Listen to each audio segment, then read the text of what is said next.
Hello साथी, आज चाहिँ मसँग अपाची आरटीआर हजुरको 164B मा आएको छ बाइक। यसमा चाहिँ हाम्रो के समस्या आएको छ भनेपछि इन्जिनमा हल्का साउन्ड आएको छ। यसमा चाहिँ हैन मैले भिडियो लामो नहोस् एकदम सर्टमा बनाउँछु आजको भिडियो चाहिँ हजुरलाई। त्यही भएर पहिले ट्याङ्की र सिटहरु खोलेर राखेको छु। यसको सर्वप्रथम यसको कति किलोमिटर चलेको छ अनि यसको साउन्ड बनाउन भन्दा अगाडिको साउन्ड पनि एकचोटी सुनिहालौँ है। म हजुरलाई यसको पहिला फर्स्ट कति किलोमिटरमा यसको साउन्ड आयो। यो चाहिँ सिंगल ओनर है, वान ह्यान्ड बाइक हो, सिंगल ओनर। अनि चाहिँ यसमा चाहिँ सिंगल ओनरले चलाउँदाखेरि चाहिँ हजुरको कति हजार किलोमिटरमा साउन्ड आएको छ यो बाइकको पनि देखाउँछु म है। ल हेर्नुस्, राम्रोसँग ध्यान दिएर हेर्नु होला है।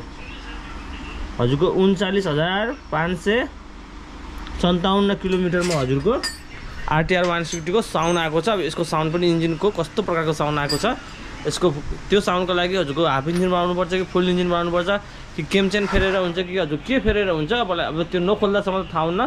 त्यही पनि के कारणले गर्दा साउन्ड आएको हजुरले गेस गरेर कमेन्ट बक्समा लेख्न सक्नुहुन्छ है। एकचोटि स्टार्ट गरेर गर्दै भाइ बाइकलाई।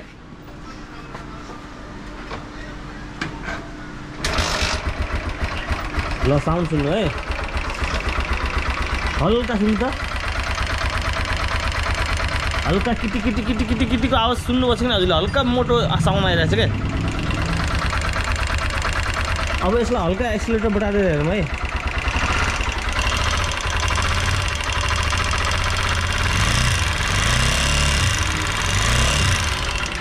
साउन्ड यति भद्दा आएको छ कि साउन्ड सुन्दा पनि हजुरको बाइक चलाउनै मन नलाग्ने टाइपको साउन्ड आएको छ। सुन्नु एकचोटि फेरि।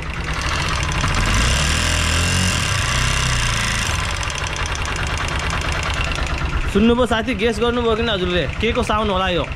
पहिला म चाबी अफ गरिदिन्छु। हजुरले यदि गेस गर्नुभएको छैन भने गेस गरेर तुरुन्तै मेरो कमेन्ट बक्समा हजुरले मेसेज गरिहाल्नुहोस्। अनि म यसलाई खोलेर त हेर्ने नै छु, पछि भिडियोको लास्टमा हजुरले पनि थाहा पाउनुहुन्छ के को साउन्ड आएको रहेछ भनेर हैन। यसमा चाहिँ हामीले सकेसम्म सस्तो र राम्रो बनाउने कोसिस गर्छौँ हैन। सकेसम्म कस्टमरको ग्राहकको गोजी म पकेटमा आउने हिसाबले बनाउँदैछु। र आज मेरो पसिना पनि धेरै आइरहेको छ किनभने चाहिँ भर्खरै मैले धेरै काम गरेको छु। देख्न सक्नुहुन्छ त्यसमा यो अल्बा आएको छ। अल्बामा मैले क्लोज तारदेखि चेन स्पोकेट अनि दुईवटा बाइक त्यसको चेन स्पोकेट हाल्ने यसको पञ्चर बनाउँदैछु भाइलाई हैन। अरू पनि कामहरू थुप्रै छ। पहिला सुरुमा म यसको हेड खोल्छु, त्यसपछि हजुरको अब म हजुरलाई केही खोलेको देखाउँदैन, एकैचोटि खोलेर के को साउन्ड आएको छ भनेर त्यो देखाउँछु है। त्यसपछि त्यसलाई खोलेर बनाउँदा त्यो के साउन्ड फेर्नुपर्छ अनि खोलेर बनाउँदाखेरि बनाइसकेपछिको साउन्ड कस्तो आउँछ त्यो पनि हेरौँला है। साथी मैले यो हजुरको क्याब खोलेर हेरेँ। क्याब खोलेर हेर्दाखेरि हजुरको चेन पनि हजुरको टाइटै छ हैन, चेन टाइट छ, केम चेन। मलाई हल्का डाउट लागिरहेको छ हजुरको यो चिरिया रोकरमा डाउट लागिरहेको छ हैन। अरू त सब ठिकै छ। एकचोटि यो केम चेन चिरिया रोकर खोलेर हेर्छु। त्यसपछि हाम्रो यो चिरिया रोकर पनि ठिक छ भनेपछि हामीले यो एक्जेस्टरलाई खोलेर चाहिँ यसमा एक्जेस्टर अटो एक्जेस्टर हो हैन, यसले अटोमेटिक टाइट गर्छ हैन। त्यसको अटोमेटिक सिस्टम बिग्रेछ कि त्यसलाई पनि खोलेर चेक गर्छौँ है। त्यसपछि यदि त्यो पनि भएन भनेपछि त्यसपछि अरू प्रोसेस चाहिँ भिडियो हेर्दै गर्नु होला। अरू प्रोसेस चाहिँ म हजुरलाई पुरै बिस्तारै भन्दै जाँदैछु। र आज हामीले चाहिँ यसको साउन्ड जसरी भए पनि अनिवार्य एकदम जिरो साउन्ड लिएर आउनु छ। बबाल जुन हजुरको जेन्युन साउन्ड छ नि इन्जिनमा त्यो साउन्ड बनाउनु छ। यो चाहिँ हाम्रो च्यालेन्ज नै छ आज चाहिँ। यसको हेरौँ के कति सामान यसमा फेर्नुपर्छ र के कति खर्च यसमा आउँछ।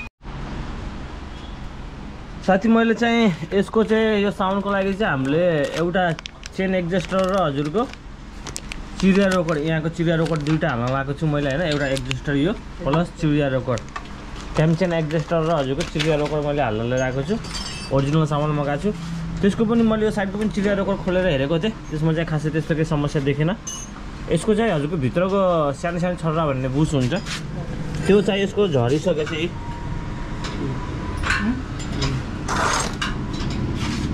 हैन।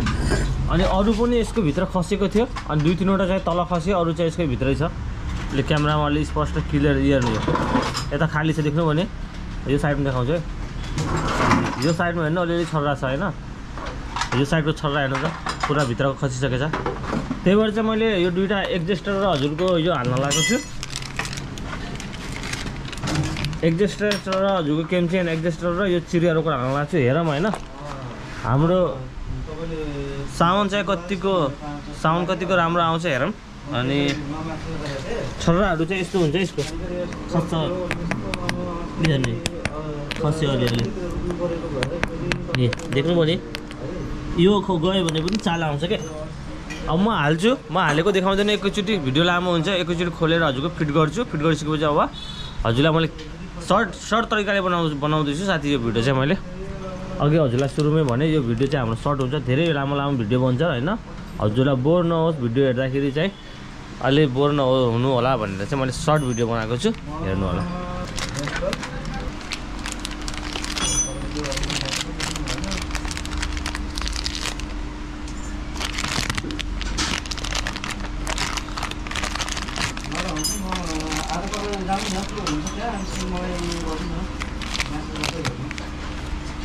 यो चाहिँ हामीले जेनुन मगाएको छौँ है साथी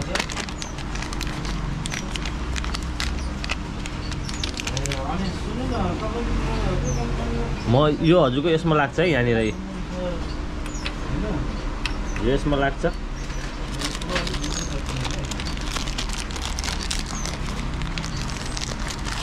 यो हजुरको यसमा लाग्छ यसरी दुईटा सामान मैले फेर्दैछु एउटा यो त्यसपछि अनि साउन्ड सुनौँ कतिको मिठो आउँछ साउन्ड हाम्रो है फाइनली साथी मैले हजुरको यो ट्याङ्की फिट गर्दाखेरि मैले हजुर देखाउँछु भनेको थिएँ ट्याङ्की फिट गर्दा कामको अलि चाप बढी थियो मैले अघि भने हजुरलाई मसँग थुप्रै बाइक थियो होइन अझै मैले अलबाको अघि चेन किट हालेर भर्खरै भ्याएको छु अनि अरू कामहरू पनि बाहिर अरू काम पनि थियो त्यस कारणले गर्दा मैले अलि हतारमा गएँ त्यही भएर मैले पहिले सुरुमा हजुरलाई भनेको थिएँ कि यो भिडियो हुन्छ हाम्रो सर्ट भिडियोको तरिकाले बनाउँछु भनेको थिएँ यसमा चाहिँ हामीले यो हजुरको यो हालेको देखिरहेछ टल्किरहेको छैन टिलिक्कै नयाँ र पुरानोमा त यत्तिकै छुट्टिरहेछ एउटा एडजस्टर र हामीले एउटा चिरिया रोकर मैले फेरेको छु चिरिया रोकर फेरेको छु अनि यो त पल्सरको चिरिया रोकर अघि 220 को त्यहाँ मेरो पछाडि हजुरले भिडियोमा हेर्न सक्नुहुन्छ सुरुमा त्यहाँ मैले 220 बनाएको थिएँ त्यो पल्सरको यो आरटिआरको यो हो हैन एकचोटि म हजुरलाई स्टार्ट गरेर चाहिँ यसको साउन्ड कस्तो आएको छ पहिलाको साउन्ड र अहिलेको साउन्ड मैले ध्यान दिएर सुन्नु होला है इसा गर्दै भाइ चाबी अन गर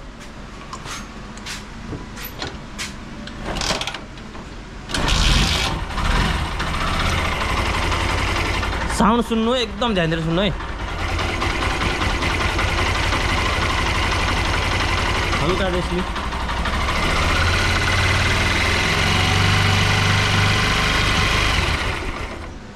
सुन्नुभयो साथी साउन्ड एकचोटि फेरि सुनाइदिन्छु है म हजुरलाई एकचोटि फेरि सुनाइदिन्छु स्टार्ट गरिदिए भाइ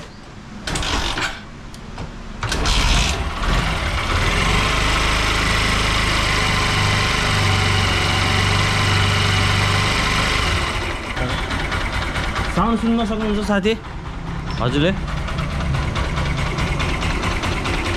पहिला हजुरको एकदम इन्जिन एकदम भारी के राति सुत्ने बेला ऐठन गर्दाखेरि हुन्छ नि त्यस्तै कि यो एकदम इन्जिन के नमिल्यो जस्तो न के नमिल्यो जस्तो अहिले साउन्ड सुन्नु है एकदम जिरो साउन्ड आएको छ एकदम जिरो साउन्ड थाहा पाउनु भयो नि साथी हामीले यस्तो साउन्ड आयो भने चाहिँ केमसेन मात्रै फेरेर चाहिँ हाम्रो साउन्ड जाँदैन के रोग लागेको छ होइन जे रोग लाग्छ त्यसलाई जडादेखि पत्ता लगाएर त्यसको हामीले जडादेखि नै हामीले जडा पत्ता लगाउन नसक्यो भने हजुरले जे सामान फेरे पनि हजुरको इन्जिनको साउन्ड राम्रो आउँदैन पहिला सुरुमा हामीले रोग पत्ता लगाउने अनि त्यसको रोगको जडा कहाँ छ त्यो जडालाई उखालेर चाहिँ हामीले फालेपछि हाम्रो इन्जिनको साउन्ड यति मिठो आउँछ ल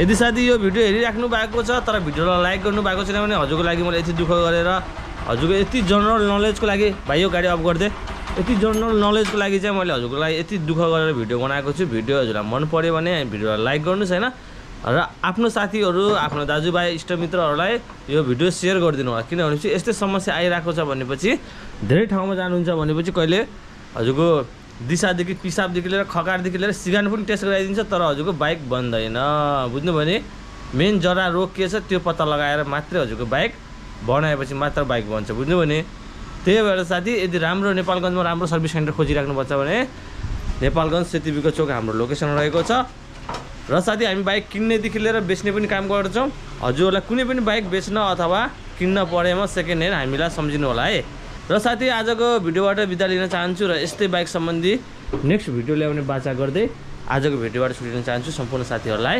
नमस्ते बाई बाई।